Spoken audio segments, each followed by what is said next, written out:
Bagaimana caranya agar kita tidak takut sama setan? Jangankan kita, Pak. Nabi Musa aja ketika melihat tongkatnya bergerak-gerak, Nabi Musa lari terbirit-birit. Iya. Bagaimana Allah berfirman dalam surat dan ayatnya saya lupa, Allah berfirman apa?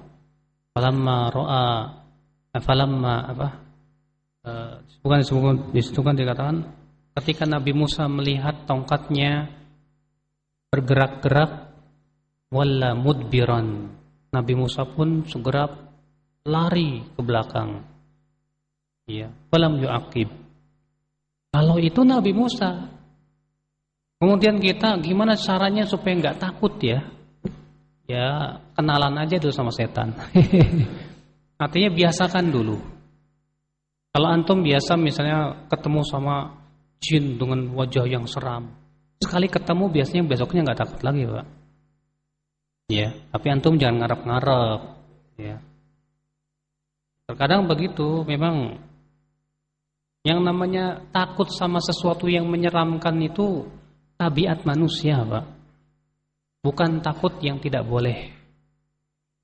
Ya, kalau yang tidak boleh itu kalau kita takut sama kuburan nanti kesambet katanya. Tahu kan kesambet, Pak? Awas ya, saya kok kesambet tuh di kuburan si fulan. Ini syirik. Takut kesambet, ya.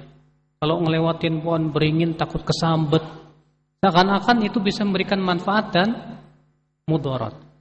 Tapi kalau kita takut karena gelap dan takut ada yang menyeramkan, boleh, nggak masalah.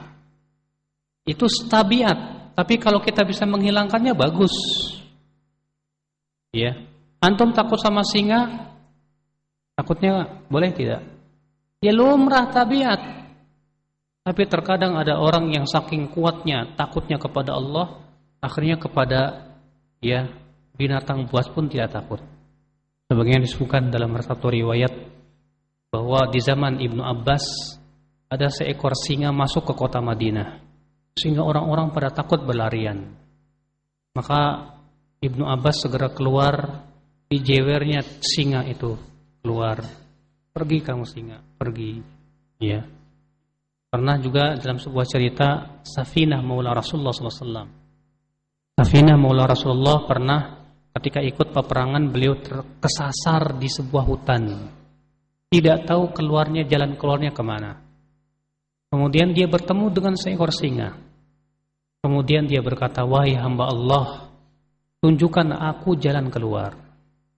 Lalu si singa ini mengaum, lalu si singa pun berjalan dan Safinah berjalan di belakang singa. Sampai keluar hutan, kemudian Safinah pergi, singa itu mengaum kembali lagi ke kemana? Itu saking takwa dan tawakalnya kepada Allah sangat kuat sekali. Itu terkadang saking takutnya kepada Allah, akhirnya kepada itu pun tidak takut. Itu bisa terjadi ya terhadap orang-orang yang keimanannya luar biasa sekali.